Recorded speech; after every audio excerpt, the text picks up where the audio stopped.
Sup, ladies and gentlemen, this is the hard truth, and the question on every football fan's mind entering this season is, which team has the brightest future ahead of them? Obviously, it's the Patriots. But who has the second best future?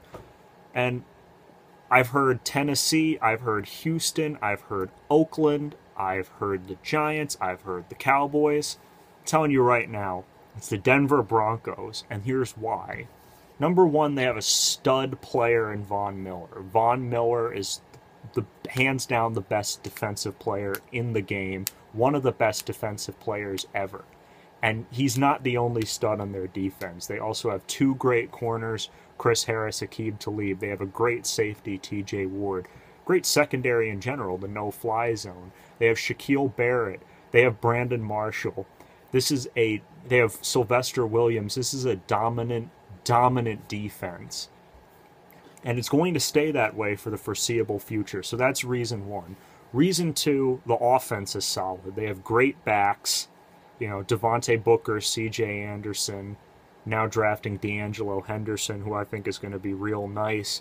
They have great receivers, great crop of tight ends. The O-line is a little shaky, but I have confidence that they'll get that figured out.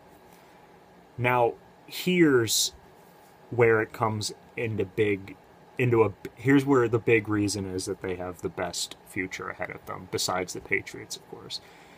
The Patriots have the best future because they have a three-way monster at quarterback. They have the legend Tom Brady. They have Jimmy Garoppolo, who's the best backup in the league, and they have Jacoby Brissett, who looks like he could be a competent quarterback in the league too one day. And here's the thing. Here's the hard truth. The Broncos have the poor man's Patriot quarterback situation. This is a team that has Trevor Siemian as its starter. This is a 7th-round pick. He's a bargain guy, and he's one of the better starters in the league. He really is. They have Paxton Lynch, who's a first-round pick who's barely played because Siemian was so solid for them last year. And now they have Chad Kelly, who might be the most relevant Mr. Irrelevant ever. He's Jim Kelly's nephew. He was a big winner at Ole Miss.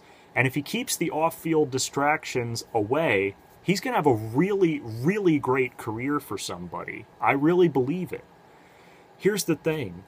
They're going to have a decision coming up about whether to keep Paxton Lynch and Trevor Siemian. And whichever one they decide to keep, they're going to reap the rewards of the one they're sending away. First-round pick, solid players. And they're going to be able to do the same thing with Chad Kelly once he's able to show that he's a starter. So if you think the Patriots are going to get a good haul for Garoppolo possibly at some point, here's the thing about the Broncos. All those quarterbacks are young. It's not like Brady's going to retire and Garoppolo might get the job and they won't get anything back for him. They're going to get something back in Denver. John Elway knows what he's doing, and that's why the Broncos have the best future ahead of them of any team in the NFL. The last reason is simply because they're in an easy division to win. The Chargers are getting old and don't really have an identity right now. The Chiefs are getting old as well. And the Raiders are good now, but they might have hamstrung themselves with that Derek Carr contract. We'll have to see what happens, but I'm putting my money on the Broncos for the best team moving forward in that division and the best future overall, non-Patriots, in the NFL. Thank you for watching The Hard Truth.